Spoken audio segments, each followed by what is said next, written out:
Is an Iran war a strategic trap for the United States? For decades, every major American war in the Middle East was explained as regional. Oil, terrorism, security, stability. But history shows something different. Sometimes wars are not about the battlefield you fight on. They are about the rival watching from afar. Today, as tensions rise between the United States and Iran, a deeper question is quietly emerging among strategists. Is Iran the real opponent or the bait? Because this time another great power stands behind the horizon. China. Before asking whether Iran could be a trap, we need to remember what already happened. After 2001, the United States launched wars in Afghanistan and Iraq. They were meant to reshape the Middle East and secure long-term stability. Instead, something unexpected occurred. While America spent 2 decades fighting insurgencies, China stayed out. No occupations. No nation building. No trillion-dollar counterinsurgency campaigns. Instead, Beijing did something far more strategic. It traded. While American forces were deployed across deserts and mountains, China signed infrastructure agreements across Asia, Africa, and the Middle East. Ports, railways, energy pipelines, digital networks. The US military was securing territory. China was securing the future economy. And when the United States finally withdrew, it left exhausted financially, politically and militarily stretched.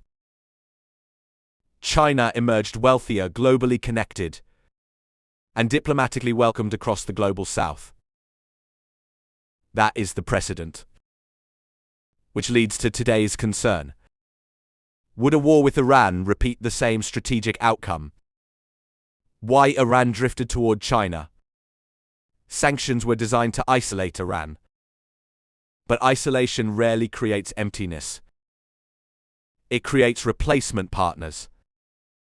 Cut off from Western markets, Tehran turned east not just politically but structurally. China became Iran's primary economic lifeline. Energy sales continued.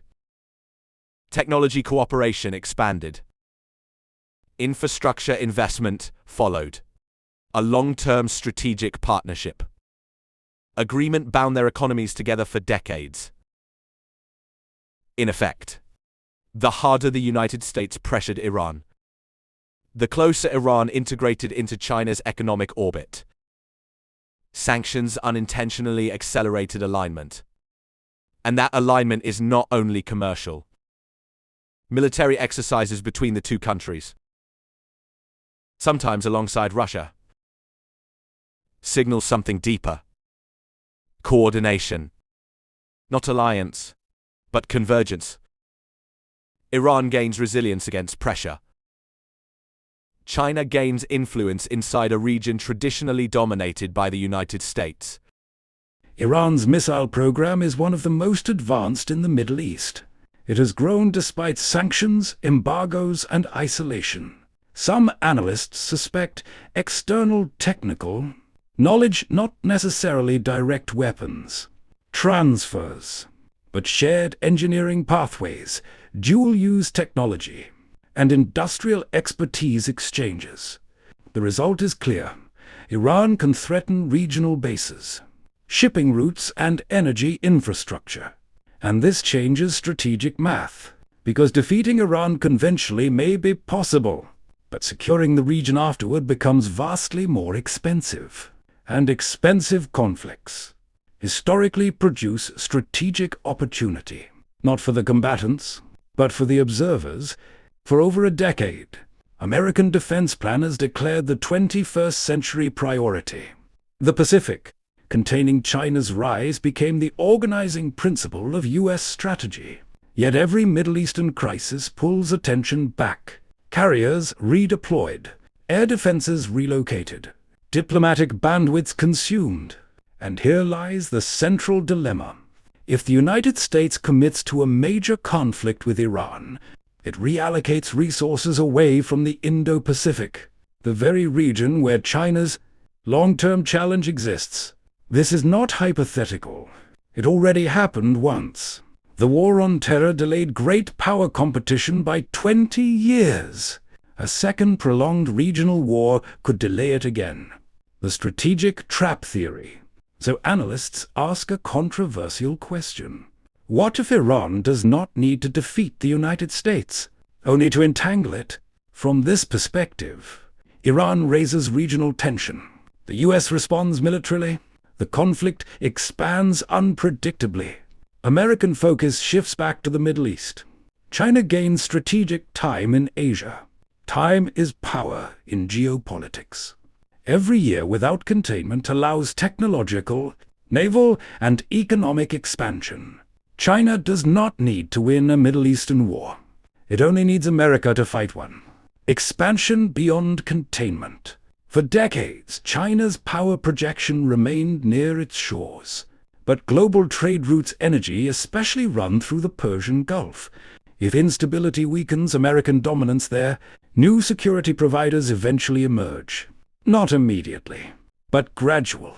Economic presence becomes political influence.